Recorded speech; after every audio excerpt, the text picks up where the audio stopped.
माई के ममता कही रे हउए, माई के ममता कही रे हउए, लाला नवा अलगा अलगा बा, लाला नवा अलगा अलगा बा। नशा न करना मान लो कहना, प्यारे भाई बहना होगी बड़ी खराबी, होगी बड़ी खराबी।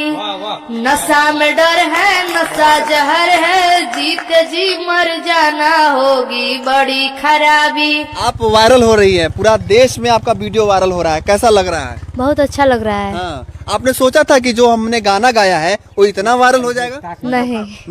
दारू न पीना भैया, पागल फिरोगे तुम बाजार में, रोते रहेंगे बच्चे, पत्नी रहेंगी इंतजार में। बिकेगा गहना फिर क्या कहना, दर दर ठोकर खाना होगी बड़ी खराबी, होगी बड़ी खराबी। गुटका जो खाया भैया, कैंसर बुलाए बड़ी शौक से, बाप और भैया रोए, छाती पीटेंगे बड़ी खौफ से।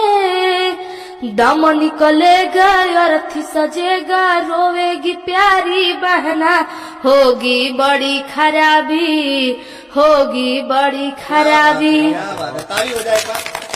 दिन प दिन बिगड़ल जाता, रूपवा के दासा नासा छोड़ब की ना, तोहरे फिक्रिए भैनी गलल बतासा नासा छोड़ब की ना। देखिए इनके गांव वाले आए हुए हैं और यहाँ पे इनके गुरुजी हैं जो इनका वीडियो बनाए थे और सोशल मीडिया पे डाले थे और वो वायरल हो गया था। कैसा लग रहा है जब बच्चा जब वायरल होता है, उसको प्रोत्साहन मिलता है, तो कैसा लगता है शिक्षक को? थोड़ा सा अपनी जो एक्सपीरियंस है वो शेयर कीजिए। इतना अच्छा लगा कि हमको रात को तो नींद ही नहीं लगा। क्या बात कर रहे हैं? सच्ची आई, सच्ची बात बता रहे हैं हम। रात में एक्साइटमेंट के कारण हाँ, मोबाइल ही देखते रह गए कि हमारी बच्ची जो है पहली बार इतना वायरल वीडियो हुआ कि सब कर रे खुनावा कही रे हउए, जनमवा अलगे अलगे हउए। सब कर खुनावा कही रे हउए, जनमवा अलगा अलगा हउए।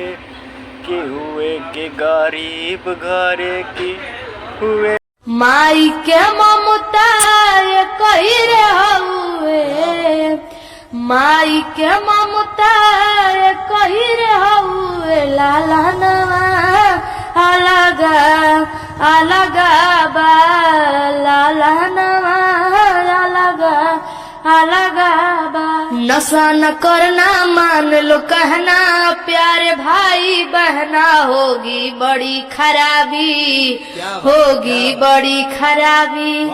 नशा में डर है, नशा जहर है, जीते जी मर जाना होगी बड़ी खराबी। आप वायरल हो रही है, पूरा देश में आपका वीडियो वायरल हो रहा है, कैसा लग रहा है? बहुत अच्छा लग रहा है। हाँ, आपने सोचा था कि जो हमने गाना गाया है वो इतना वायरल हो जाएगा? नहीं है। दारू न पीना भैया, पागल फिरोगे तुम बाजार में, रोते रहेंगे बच्चे, पत्नी रहेंगी इंतजार में। बिकेगा गहना फिर क्या कहना, दर दर ठोकर खाना होगी बड़ी खराबी, होगी बड़ी खराबी। गुटका जो खाया भैया,